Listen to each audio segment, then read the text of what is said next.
Marine transport on Lake Victoria is about to get a major navigation boost. Now, this follows the completion of the rehabilitation works of MV Pamba, which has been grounded for 16 years. The ship's system have been redesigned from manual to digital to improve its efficiency, reduce crew expenses and minimize maritime risks. This was the state of marine vessel Pamba in 2019 in a dilapidated state.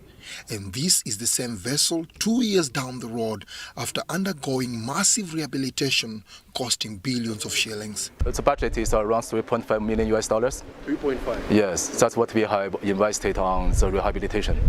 The major difficulties is that, a ship is like a car. When it's moving, it's easier to realize the problems. But when we took over MV Pamba, it was immobilized and it was stopped. So many problems, we only realize the problems later on. The ship, which is soon to sail on Lake Victoria, will be a major boost to marine transport in the East African region and more so to the Central Corridor, which has in the recent months been served by only one ship, the MV Kawa. We can do business cheaper by exploiting this route of the lake. This is one of the models of transport which have not been exploiting maximally, and which we should, because it reduces and it helps on a number of things. You reduce on tear and wear of the trucks, you reduce on tear and wear of the roads, you reduce on the pollution on the roads, because all those trucks on the roads, you can imagine the kind of gases and fumes they put out there. So it's a very, very beneficial route.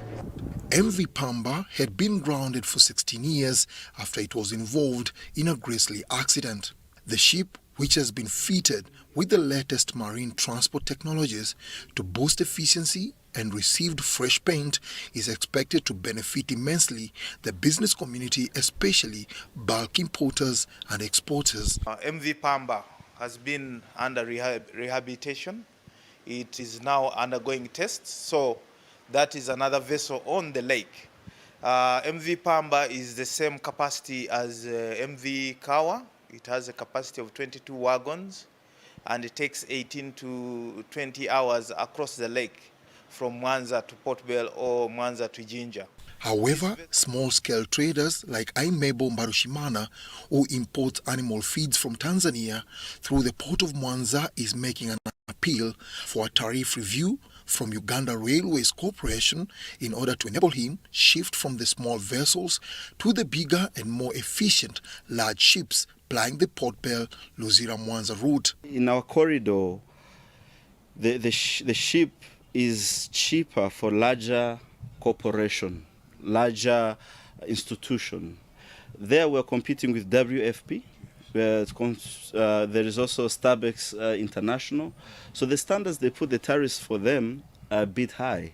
Depending on the volume of cargo that you have, rail and marine would be your best bet if it's bulk cargo.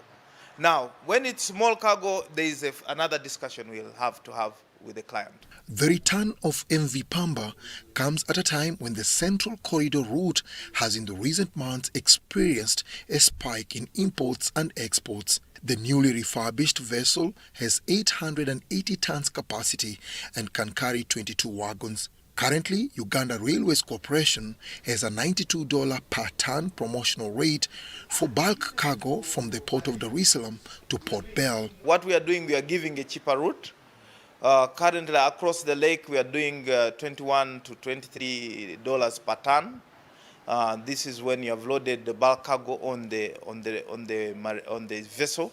So we see that there will be a lot of trade coming from the availability of these vessels crossing the lake and giving a customer timely delivery of cargo from either country.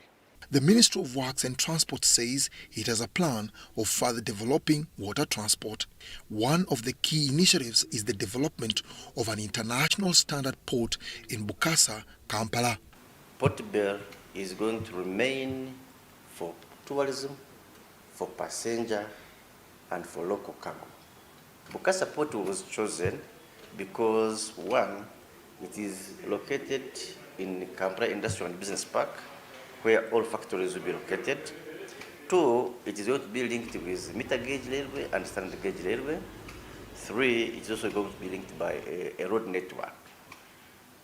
So the space is also very big because it's going to be on 400 hectares. So we are going to have a very big port within the next 3 years where all the international cargo will be coming. Mango Tree, a Chinese engineering group which is doing the repairs, says the works are almost 100% complete and expects the ship to have its maiden voyage by September this year. Dennis Igor for UBC News. Travel first class.